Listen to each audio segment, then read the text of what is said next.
Welcome back to Inside the Circle, Creating Resilient Systems. I'm Kate Cooper, here with Autumn Cooper. In our last episode, we talked about the weight of this work and the human cost that often goes unseen. Today, we're talking about responsibility. What actually helps people stay in these professions and what doesn't? Because if we want responders, healthcare workers, and high-impact professionals to stay, we cannot keep asking them to carry more without building better support around them. Let's start with where most systems get it wrong. Okay.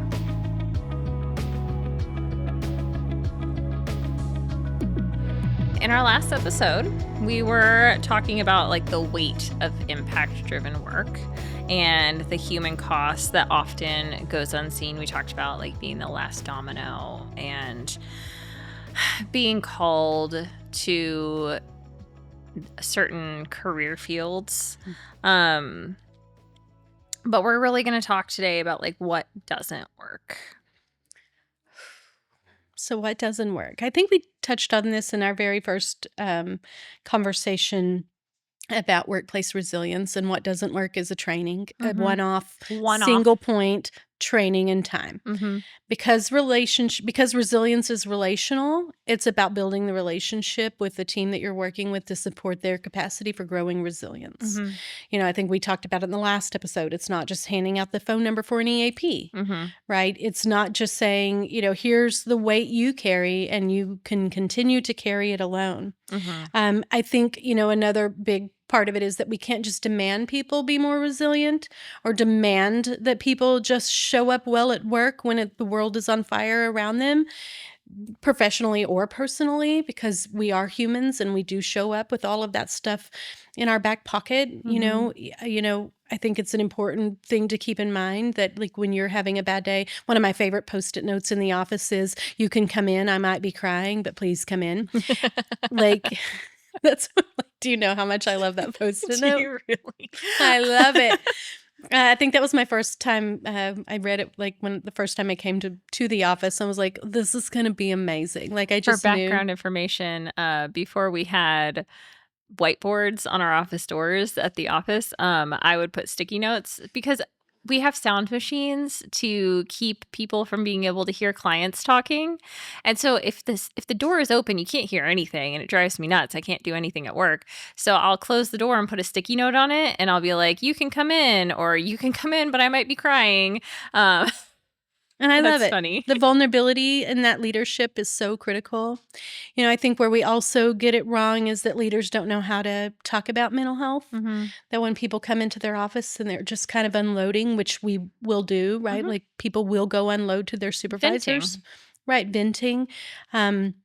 And supervisors not necessarily knowing what to do with that information, or if a supervisee asks for a break in the middle of a difficult conversation, allowing space for the human self to need to go get a cup of water or to take a break or to take a walk around the block to get re-regulated enough to have hard conversations. Again, I think that the emphasis continually comes down on personal responsibility instead of relational responsibility. And so if you ask me the one thing we got it wrong on, it's that we are not taking full responsibility as leaders for the relationships that we have with our team, and we put that on them to show up and to do good no matter what. And I think when you do that, you set this expectation at the organizational level that your humanness isn't welcome here. Yeah. I think, another one of the things is that, we'll just refer them for therapy or refer them to EAP, and then that's it. And we can check that off on the little... I don't think people understand how scary that is to for you to be experiencing whatever, in your workplace, in your home life, you're struggling because you're a human. And I don't think that they understand that when someone says, you should probably go talk to a therapist, or hey, we have an EAP. It seems helpful, right? It seems like probably the thing to do. But I don't think that they understand how scary and hard it can be to call that EAP number and try to navigate the system that is not meant for navigating, or even walking in to a therapist office for the first time. I was talking about this on one of our 3 Calls In podcasts, where we try really, really hard to make it as unscary as possible for responders to walk through our front doors. Like, all of our pictures on our website are our actual building and our actual lobby and our actual offices, because cops are very paranoid. And so are other responders. And so they're not going to go into a place where they are unfamiliar, especially when it's already scary, especially when they already know that they're about to go and talk to somebody about feelings that they don't want to talk about. So I don't think that anybody recognizes when they say you should talk to a therapist or you should use our EAP, that like there are probably more steps necessary other than just saying that. Right. If we think about a supervisor or a leader giving a referral for that, we want it to be a way, we would want that to be very trauma informed, even in the reflective like supervision space. Mhm. And I see a need for a person to go to therapy. I would never imagine myself saying, that's something you need to talk about with a therapist. Do you have one? Why wouldn't I do that? Because it could disrupt the relationship that I have. Mhm. And it literally goes back to that personal responsibility. I'm Mhm. hearing something here that makes me uncomfortable, and you need to go do something about it. Mhm. And while there is truth to the need to go do something about it, right? That Mhm. goes back to accountability. It's not just a matter of saying, okay, I want you to go do this. Mhm. We talk about warm handoffs. Mhm. So if you are going to refer to a therapist, I know some really great ones. Mhm. And here's a list that I just keep of people that I know that I have heard about directly that have helped somebody. Mhm. And I keep those in my back pocket. Mhm. I get frequent this week, I need a referral for a therapist. Mhm. Safe enough to ask me. And I'm able to give them direct names of Mhm. people that I know. Even when you do the EAP, we want to talk about the EAP frequently in staff meetings. I had even encouraged at my last job, encouraged leadership to take time during the staff meetings for people to go ahead and do the EAP paperwork Mhm. so that they're already ready in case something comes up. Because the last thing that you want to do when you're in distress and overwhelm is go do the required paperwork to get more help. Yeah, that's overwhelming. To go ahead and just do it now when Yeah. things are calm. Mhm. Because again, in the middle of a storm, it's really hard to call somebody and say, I'm in the middle of a storm. Yeah. Usually we wait till the storm passes. We talk to enough friends that kind of, we take the load off of ourselves and we feel like we're doing better until the next storm hits. Mhm. So what are we doing to prevent the storms from having the impact? That's where EAPs come in. Mhm. But oftentimes they're used in a punitive way. Yes. That's sad. Yeah.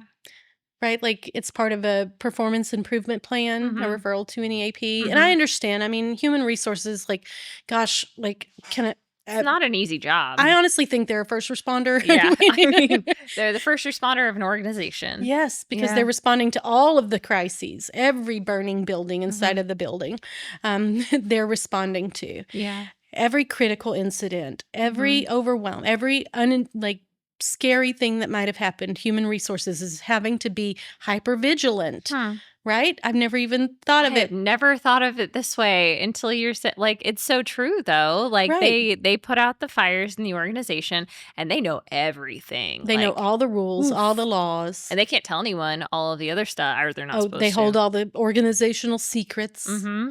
They know the results of Ooh. every investigation. Mm-hmm. Like, can you imagine the weight of that for human resources? Yeah. But they are the last domino in their organizations They are. oftentimes. And I don't even know that we've ever talked about them and the We need that they haven't. have. So yeah, okay, human resources people, Reach out. Inner reach out, you circles know for where to you. go. But wow, like, because I think they get a lot of shame too, because Yeah. they can be perceived as cold or indifferent Yeah. when really their number one job is protecting the organization. But if Yeah. in certain places where that human resources office exists for wellness and well-being of employees, we see that works too. Yeah. I mean, it does work too to have compassionate people directing those spaces who know the law and also know and the logic and Mhm. also understand the value of empathy and compassion. So you can hold both, and in fact, in regulated systems, we hold both well. Yeah. Right? We understand the logic. We can't just let people not show up to work. But when they're not showing up to work, we don't have to say you're going to get fired if you don't show up to work. We Yeah. can say, I'm curious what's keeping you from doing the best job because this is not like you. I've Yeah. seen a change and I'm deeply concerned. Yeah. And what can I do to help support you through that? I like that. That's a script people can be taught Yeah. to use and mean it well, Mm-hmm. right? The good news about empathy and compassion is that some of that's inborn, but most of it's learned. Yeah. It's a skill set you can develop. Yeah. Sometimes I feel like we should just like publish a book about like just different scripts that you can use in these situations, because like people need a script for having a conversation with an employee that they're worried about. They need to like help them feel like the use of this EAP is not a punishment, as long as it's not a punishment, you know. Like there's a supervisor that I really really admire, and she will sit down with her employees and say like, I see you're struggling, and I'm deeply worried about you, and I know that we have this EAP. I made sure that we have this EAP. There's providers that I trust who accept this EAP. I'll get on the phone with you if that will help you. I'll sit here with you and have the conversation. Like, I can answer the questions that you might not have the answers to right now. And I think that that is tremendously helpful. And I think it is also tremendously rare to find. Isn't that sad? Because it's not hard, but people don't know how to do it. Right. So, this stuff scripts. doesn't take a lot longer than Mm-mm.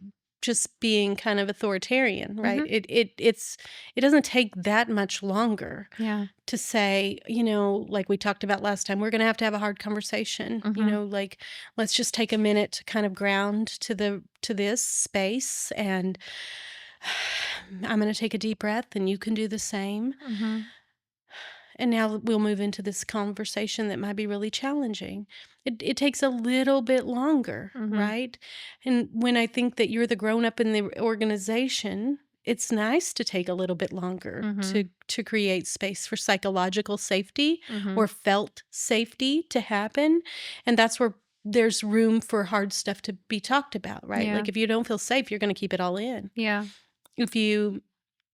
Or you'll just ramble and let it all out, and then that creates more stigma, more bias against your capacities as an employee. Mhm. Then your supervisor's now on hyper alert, watching and waiting for something really scary to go down where Yes. you're concerned. And so it doesn't really allow for the relational aspects that I think are just so critical. And the research over and over and over again highlights Mhm. the value of what it means to show up and listen well, to hear to listen with the understand to hear instead of respond, Mhm. or protect yourself as a leader, or defend yourself against somebody who's saying like, I'm struggling at work because of you, Mhm. because I don't feel connected to you, Yeah. or that not you, but But somebody like you. somebody not like you in an imaginary conversation, that they're able to say like, I get really nervous when you're here, or I hear you on Mhm. the hallway. Mhm. That I will say that that's one of the things that I admire most about my favorite boss of all time, Mhm. was that we could literally joke about it. We could Yeah. literally joke about the hypervigilance I had. Aw. And she would just be like, okay, like, and then she would even say, if I had to go to her office, come to the principal's office, to Mhm. kind of take the edge off, Ah. so that there was a little bit of humor. So I knew automatically, okay, I'm not in trouble because she's using that language. Yeah. But that's that shared language of our relationship. Mhm. And every relationship has its own culture. Yeah. But she knew me well enough to know that I have a really big like ACE score. I have an Mhm. ACE score of 10. And she was able to really hear and sit with that and listen Mhm. to that, because she too had so much training on ACEs. Yeah. And because she too was such a compassionate leader, that she, cried. I've seen her tear up. I've cried when she's even joked about tearing up, because it was safe enough to do so Yeah. next to her. And I like what a fortunate person I am to have been mentored by her, to see Mhm. what it looks like to be a good leader who shows up.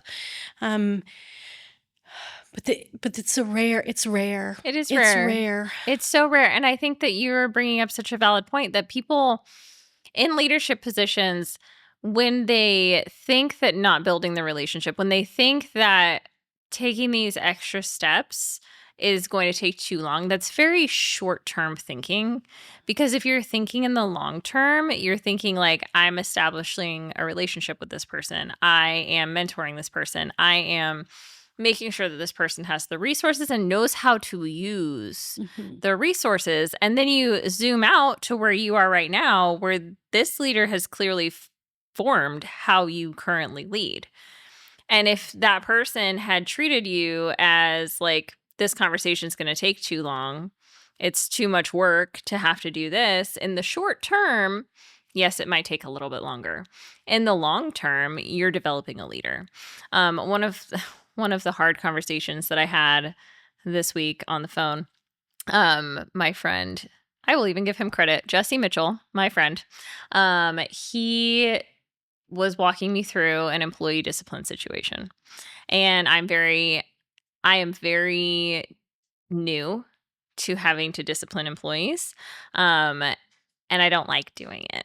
So I default to avoidance, and that is not the best method. So what he said to me, he was like, you need to look at this as discipline, but the root word in that is disciple, To teach, to teach, to lead well. to lead well.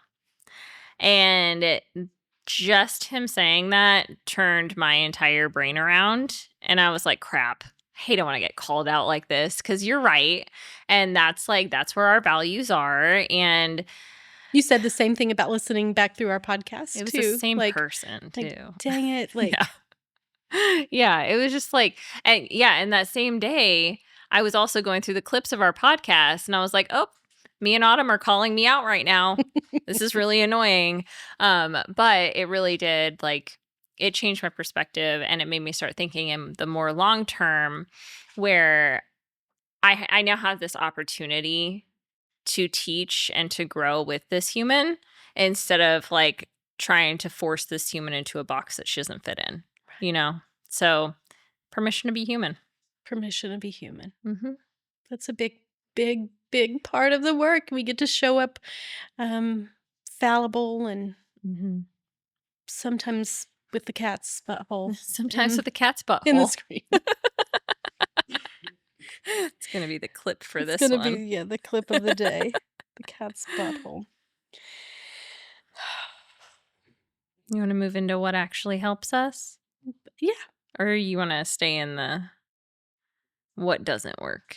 No. I feel like we don't stay in negative areas very long. We always tend to shift more towards like the Resilience. positive. Yeah. Yeah. That's kind of annoying. It must be kind of annoying being around us sometimes, because it's like, we're not going to talk about the negative things. We're going to talk about the positive things that have come from this. Well, I think it's all just things, right? Like, we have an idea whether it's positive or negative, but the thing is that it's just things. It's just humans humaning. And, to have the upside of dark situations is a skill that I think we have both honed well. Probably can attribute that to our histories as humans on this planet.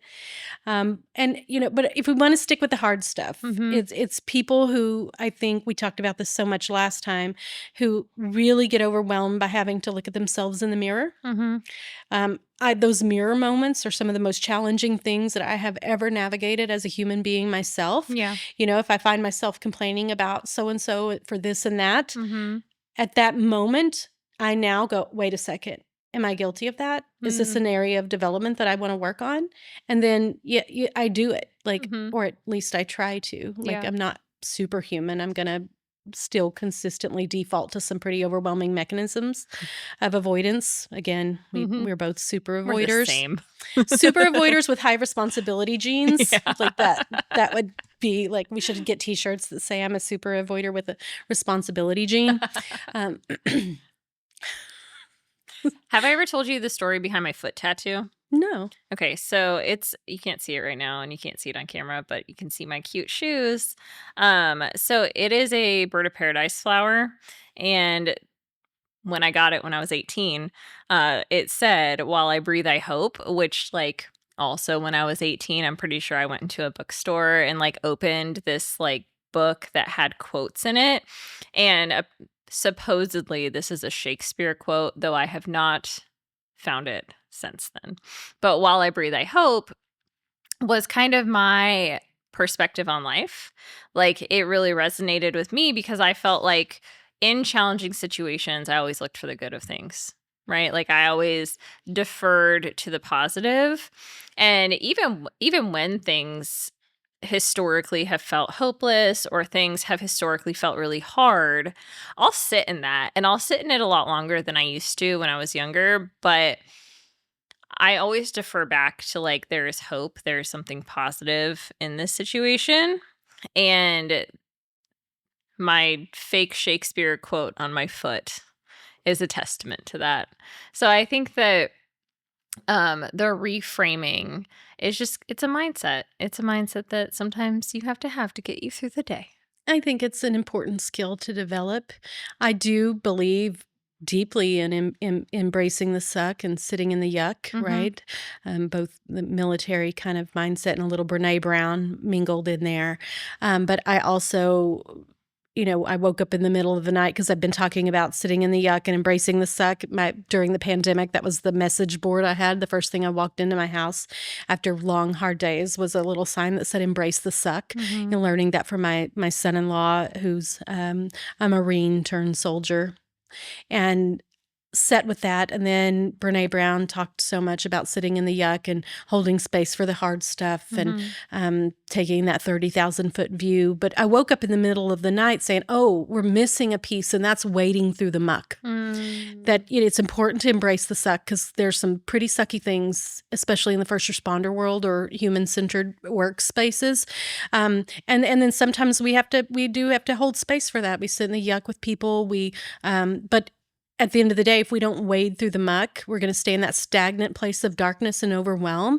And I have this deep belief, and I think it's evidenced by, our own body's natural ability that we're all geared for healing.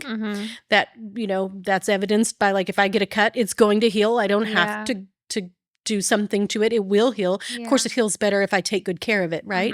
But, I went into the therapy field kind of having the same idea of like, this is psychological wound management. Ooh, I like that. Yeah, right? So if you go to the doctor and you have a wound on your leg and they clean it out, you're going to be touchy for a couple of days, right? And you're not going to want anybody to look at it or touch it, and there's going to be covered with bandages. The same is true when we start digging around in someone's mind in the therapy room, that's vulnerable. We talked about the vulnerability hangover. That's the language we have in our culture for the experience of that, but it's psychological wound management. And then when I think about beyond that, with the organizational work we do, we're doing organizational wound management. In high acuity fields, wounds happen every day. And we can't just go in and be like, oh, but like if you go to therapy and you do A, B, and C, like you're going to feel better. We have to tackle that at the organizational level so that people feel better, so that we manage the wounds of the organization. And, I thought earlier when they were talking about the people who were quitting after 5 years, like that 5 years carries a lot of organizational wisdom that gets taken away. Yeah. That person who has that experience of how things could actually be better. And for a lot of people, those organizations do really great at wading through the muck. Right? Yeah. Like, we're just going to get through it. This was a hard day. Just keep moving forward. Yeah. Just keep swimming, in the words of Dory. Can you touch on how peer support systems play into the things that you're talking about right now? Because I think that in the responder wellness culture right now, peer support is growing. In Oklahoma, like our bigger departments have really great and robust peer support systems. There's like a state level peer support system, and the smaller departments are kind of like, they're working on catching up. But what is the value and the benefit of a functioning peer support system? I love functioning peer support systems. I think that the value comes in deepening the relationships that you have with the people in your organization who understand what you're going through on a day-to-day basis, right? If we were in public health during the pandemic, and even though, I was married to a first responder and you were married to a first responder during the pandemic, they didn't have a great understanding of what the day-to-day life was during the middle of that. But who did? The person in your office. Yep. And so because you're living the same life and because you're navigating the same amount of overwhelm, because you're seeing the situations or you hear about them, when somebody's on the phone and you hear them talking about it with a client and you hear them, or a person who's calling in for a resource, to be clear, we don't have confidential phone calls where people can hear it. But when you hear somebody, struggling, you can go in and say, gosh, like this happened to me too, and you're not alone. Yeah. And so if we think about what a great peer support team does, it helps reduce isolation inside the system that is driving the overwhelm for the individual. so that you feel seen and heard and valued. Mhm. And, I think peer support teams also do a really critical job of strengthening organizational culture. Mhm. And culture shifts are required for people to do and feel better at work. And the way that we shift culture is that we develop a shared language and a common understanding. Mhm. So those two components, shared language and common understanding, are the hallmarks of strong peer support teams. Yeah. They know if I say I have a vulnerability hangover at work, everybody that I work with, my peers, knows what I'm talking about. Mhm. And I don't feel so alone in that. I don't have to explain it. I don't have to Mhm. dive deep. I can just say that this is what I'm navigating. Yeah. And when peer support teams function well, they have their own language, they have their own common understanding, Mhm. and they're able to wade through the muck better. Yeah. Easier because they're not alone. They're not pulling themselves up by the bootstraps. Mhm. Again, that's a myth. We learned that last episode. But that's a critical component of peer support teams. Yeah. Shared language, common understanding. You're not alone. I know what you're going through. Or if I can't understand what you're going through, I can at least appreciate the difficulties that you're going through because I too go through similar ones. Yeah. What do you see? Well, I'm always really encouraged when we go to a department and they have an established peer support team because that's like kind of already the first step done for us. And we already know that this department is aware of the mental health challenges that come along with that profession. And I do really wish that peer support teams were more common outside of responder departments. Like, I feel like public health teams should have a peer support team. I feel like hospitals should have peer support teams. Like, I almost feel like every workplace that deals with people should have a peer support team because that shows the outside world. It shows the people inside the organization that you matter and that you're allowed to be a human. Is And that where you think they should start? An organization, if they're not sure what to do, is that a good place to start developing a peer support team? see, it's kind of a mixed bag for me because I think that having a peer support team is good intentions. I think that creating a peer support team is a tremendous undertaking that is normally shoved onto the shoulders of one person who is then required to like double their job without double the pay, to organize and keep this peer team trained and get them formed and select the people. And then sometimes like the people on the team are not well trusted by the individuals of the organization.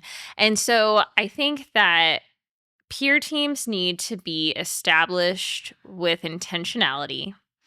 I do not think that one 4-day training should be what constitutes the beginning of a peer team. Not that I think that there's anything wrong with the training. I think that individually it's a very valuable tool.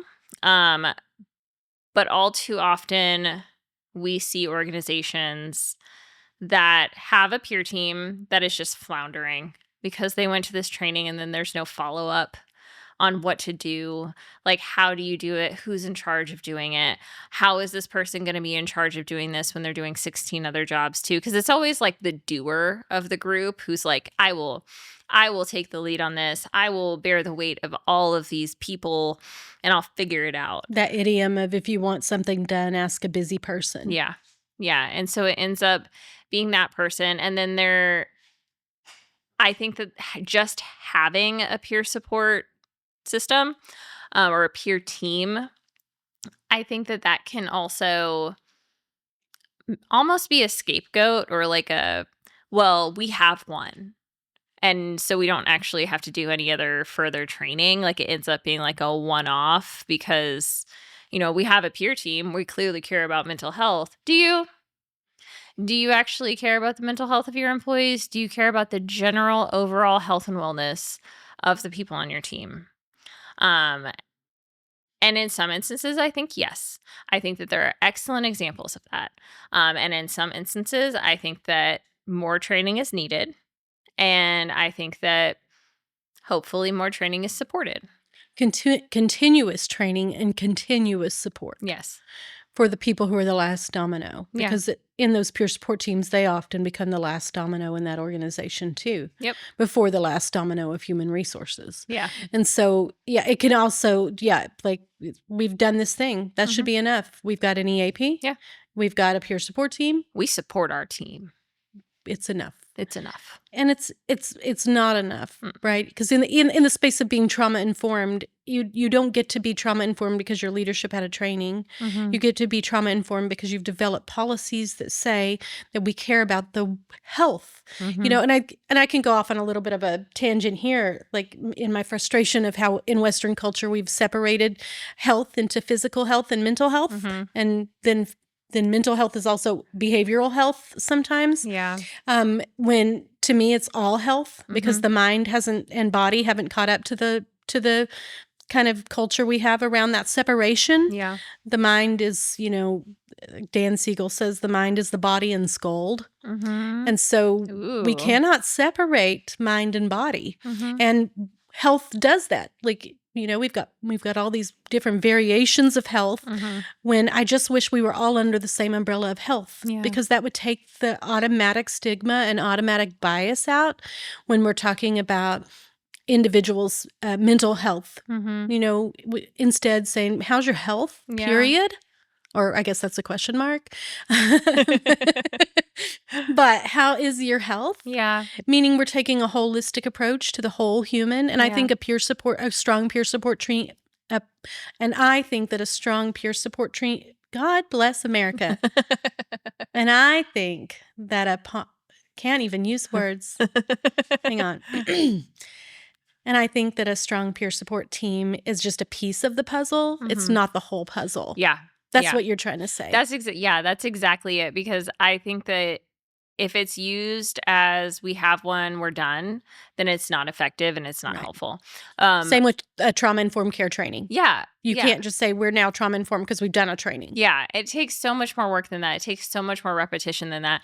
Like, I want to see departments with mental health, physical health, all of the health things woven into the fabric of what their culture is. Like, that is my dream. If I could have like a dream department, everything would be interwoven. Like, you would be taking care of all of those health needs at work, being paid for it, instead of going through this consistent trauma day after day after day and being told to deal with it on your own time. Right. Like, and I think that there are times when we're moving towards that. And I think that there are times when other things become more important. And I think that there's movement in the field overall. And I think that in 10 years from now, my hope is that we have much more established peer support teams. And I will say also from experience, my husband was at 2 departments before he was at a department with a peer support team. And the difference was very clear. Also, I loved the 2 previous departments too, just to clarify. But the third one, I really liked how supported they made him feel. And I appreciated that there were so many people on the team saying like, hey, you're not alone. Like, hey, because I think most of the time the peer support people are people who are willing to admit that they also struggle. And just them being vulnerable enough to be on the team, I think is really powerful, and it's a powerful message. So I agree. I think also when you've talked about that, the department where you felt the safest with your husband working at, they had a strong family support. And I don't know that we've touched on in last episode or this episode the impact of this work on the families as much as I'd like us to. So can you talk a little bit about like the value of? So I can talk about like police families. I feel like you have much more of a hold on fire families. I know nothing about, and they're so different. And I know that they're all first responders, and I know that EMS families are totally different. But like for police families, there's this element of constant danger. Like when Colin got out of the Army and immediately became a cop, we very quickly realized that he went from, if I deploy, I'm in danger, to I am in danger every day. Like somebody always probably wants to hurt me. somebody like he would go to Walmart with our very young kids on his day off when I'm working, and he would see 4 people he arrested staring at him and our children. Like, he would be followed home. Like, it was almost like this like, this is why cops, like, constantly have, like, the hypervigilance issues, because these are just things in every day that they deal with. So all of that to be said, one of the strongest places that me as a wife found was belonging. And I don't necessarily think that any of the departments he was ever with was very good at family stuff. And I think that they want to be. And I think that they will in the future try to be more family oriented, because that's kind of the future path that I see all of those departments taking. But for me, one of my most powerful, like, I'm safe moments, I was in a meeting at the health department, and I was in a room full of first responders, and this cop came and sat by me, and all of his other cop friends were like, "Why are you sitting over there?" And he was like, "Oh, she's one of us." And I was like, I am one of you. And like, I remember like having that moment of like, I'm safe. And now all of these people in this room know that like I'm actually one of them. And it was really powerful for me. And I think that if more spouses felt that way and were able to be around the people that their spouse works with and be around the other families of the people that their spouse works with, I think it would increase the belonging. And I think that that would increase the longevity of the time that that person spends at that department. I think that would increase their overall happiness being at that department and increase their camaraderie, and everything I think would be enhanced, because we have to stop pretending that responder systems do not take up your whole life. They impact every aspect of your life and your whole family's life. Like your whole family is experiencing your job, and you can't pretend like that doesn't happen. Everyone knows that your dad's a cop. Your kids are going to school, and the person's kid who your husband or your dad just arrested last night is going to come up to you and be like, "I hope my dad shoots your dad in the head," which has happened. And so, like, you have to stop pretending that this is an isolated thing. When you're in a responder family, your entire family should be considered part of the responder family. And I think that departments need to do a better job of incorporating the whole family in that. I 1,000,000% agree. You know, I think of the children of first responders.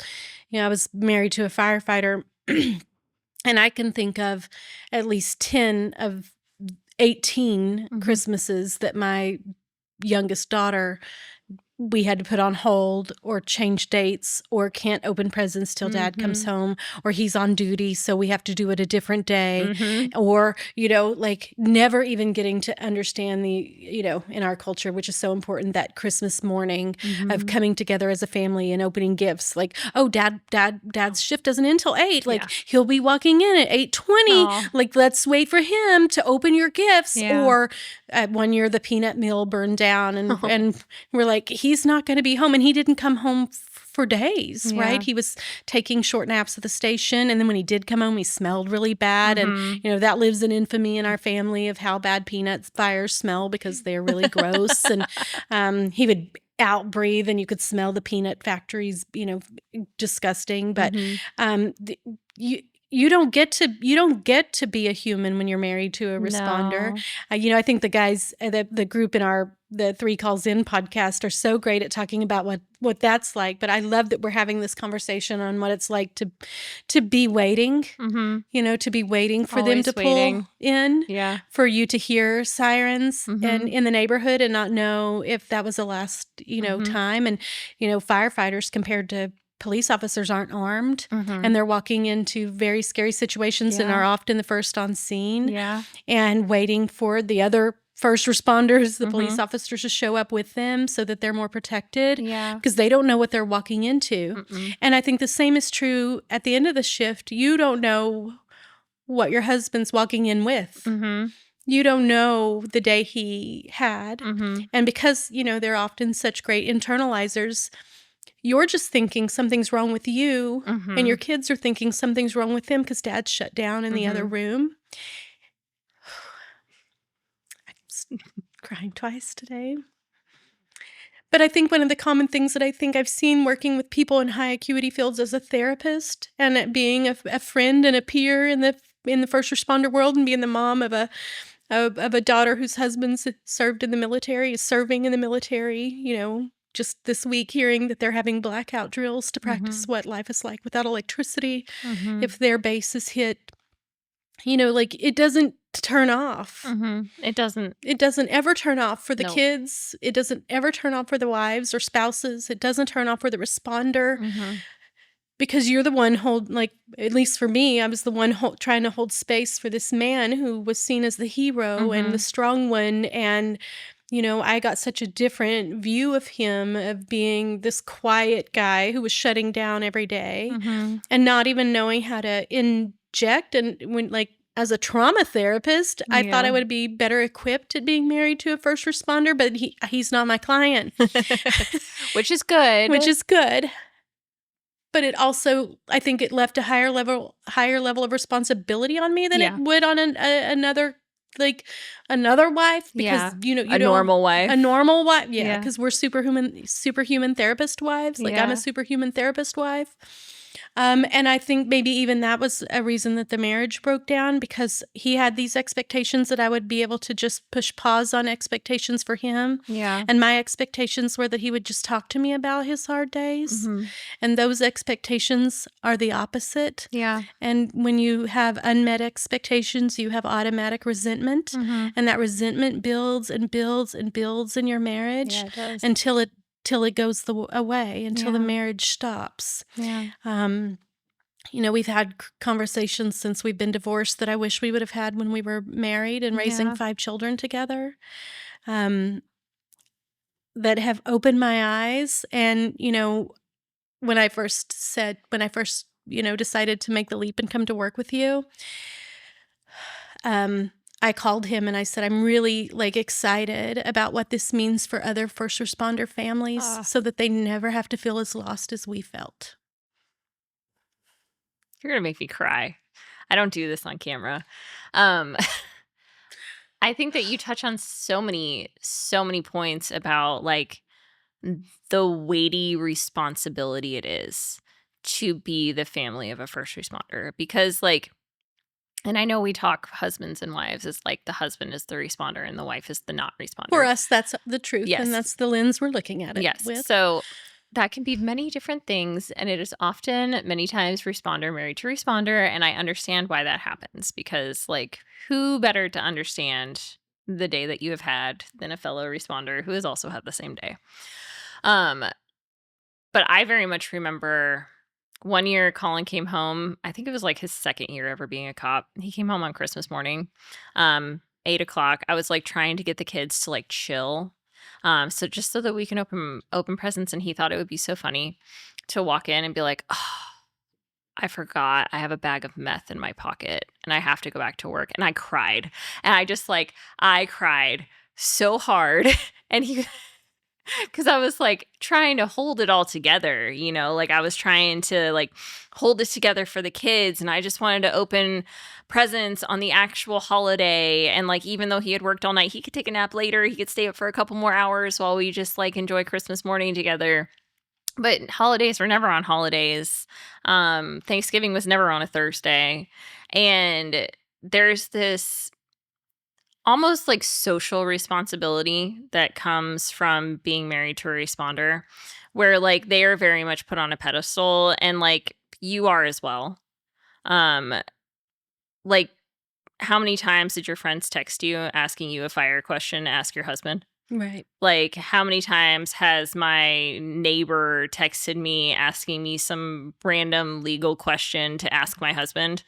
It still happens, and he hasn't been a cop for 3 years. So it's just one of those things that we have to stop pretending that this profession is just one person's profession because it ends up being a whole family system's profession. Right. So I think that incorporating them more in department things and activities would be beneficial for the whole. And the responders to be equipped with tools that they can take home as Mhm. well. You know, I think about our little fridge magnet that Yes. just talks about my capacity after my day Mhm. and gives guys, typically guys, a framework for how to say to their partners, like, I did have a really long and hard day and I need about 15 minutes before I join in with the Mhm. family. But as soon as I can, you know, I'm going to take a shower or a quick walk around the block and then I'm going to be ready. Mhm. Giving them the language goes back to what we were talking about earlier, which is one of my favorite things I think that are incorporated in all of our trainings is templates for how to have these conversations. And of course, you've got to make it your own. But to have an example to practice, to have an example to read. Look, like, even if it's awkward the first couple of times, like looking at that template and being like, I feel blank. Yes, I am it's in the awkward. yellow. I need a Yeah. little bit of time. Just because it's awkward doesn't mean it's not helpful. Right. And when you use it 3, 4, 5, 6 times, you memorize it and you know what to say, and then it becomes part of your shared language. And changes the culture of your family Mm-hmm. so that you can support your responder spouse more effectively. Yep.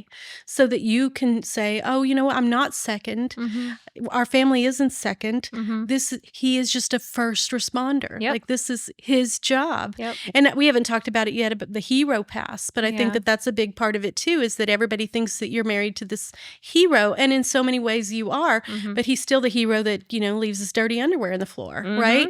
And then we're supposed to give him that pass because he's had a really long, hard day, totally minimizing the long, hard days, you know, we had as wives in Yeah. this space. And so I feel such a unique privilege and a unique responsibility to do this systems kind of work. Yeah. Because I think we would probably, you know, like, I don't know if we'd still be married, but I think we would still have a higher regard for each other. Yeah. Because we would have understood the culture better.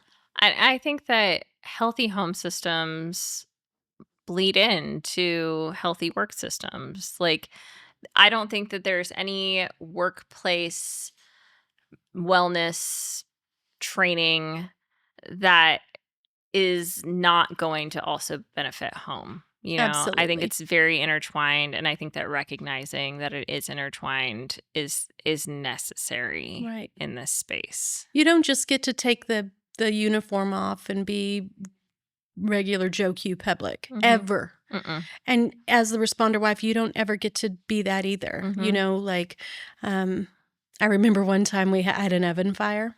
And I didn't call 911. I called his cell phone. Oh my gosh. And then he didn't answer. Did he not answer? No, he answered and he was like, what do you want me to do about it? Call 911. So I call him and I text him and I'm like, I think I've got it contained. I still want you to come and check it out. And then I finally just call the station, but still not 911. And so, you know, he's the captain. So he answers the phone and I'm like, where's your cell phone? I've been texting you. He was like, I'm working. And I'm like, well, I have a fire. And he's like, why didn't you call 911? And I was like, well, you are 911. I called you, sir. Sir. So then, of course, he comes rolling up. Same thing happened one time. I accidentally locked my daughter in the car in August, a new baby. I had a new car and I didn't know that the doors automatically locked if you open the back door. And so there she gets locked into the car and she falls asleep. And of course, I don't think she's napping. I think she's dying. Yeah. And I'm waiting for him and waiting for him. I'm waiting for him to get home. And I just, you know, compared to other wives, that's one of the benefits. Like, I knew this dude was going to take care of any emergency we had. Like, external threat manager extraordinaire. He knew just how to get that baby out of that car. He knew just what to look for to make sure she wasn't in distress, that she was just sleeping. And I, as the internal threat manager, was completely falling apart. And so there are definite benefits to being married to a person who knows what to do in an emergency. Oh, yeah. You don't ever, my part of that brain, that part of my brain goes completely offline. I don't even have it. Completely offline. I don't look both ways when I exit a restaurant because my husband does that for me. I do all of that. But what I don't do, like one time my daughter was riding a bicycle and I had told her she takes things very literally because of her neurospicy brain. And we were going to race and I said, like we can race, but just don't touch your pedals, meaning don't pedal down the hill. You're already going to beat me. Yeah. But she took it as don't touch them at all. So when she was going off the road and into our pipe fence at our gate, she got clocked and taken out. But I was laughing hysterically because I have incongruent laughter syndrome. That's a fake thing I made up. But like I really laugh when I'm scared and overwhelmed and my body doesn't know what to do and doesn't know how to consolidate emotions in an emergency setting, in a physical emergency setting. In a mental emergency setting, I'm your girl. Oh, like I am the queen of EODs if necessary. However, when my baby girl's laying on the ground, she was like 7 or 8 at this time, I am laughing so loud and I'm yelling his name. And he doesn't know that it's an emergency because it sounds like I'm laughing and just want to show him something cute. Yeah. And so then I finally like get the wherewithal to just scream 911 because I didn't know what else to do in that moment. And of course he comes running, he swoops her up. I think she might have an orbital injury. And so he takes her to the ER and I'm like, okay, good. I'm going to go make some tea and wait for them to get home. Yeah. And like, maybe that's the part that I could anchor to in my own healing process that, in a physical emergency, this dude was the right person to have by my side 95% of the time. Yeah. Yeah, I think that's a lot of personal stories I just shared back to back. I love it. I think we need to have an entire podcast episode where we just like swap wife war stories because there's so many, and that's why like I'm gonna go back to it. That's why it's impossible to remove those two systems from each other, the family and the work. And don't you think that might add to and don't you think that this might add to the why for us? Yeah. Why this is our calling? I don't want anyone. Yeah, I don't want anyone to ever feel as alone as I felt, especially during our marriage issues when I was the bad person for having needs with my hero husband. And like I tell people that all the time. If my story makes you feel less alone, then I want you to know my story. Right. And I don't care if you judge me for it because it'll make someone feel less alone. That's big work. It is. Our key concept for this is that we're building careers that are sustainable for 20 years, not just getting people through the next bad call. And when they leave those careers, we want them to be able to look at their partners who are still there next to them and say, wow, we did this big thing together. We made it through this high acuity work and we're stronger because of it. And our relationship is healthier because we have the tools to stay in that space. I think that that's the critical work that we get to do. Yep. And I'm so grateful to do it with you. Me too.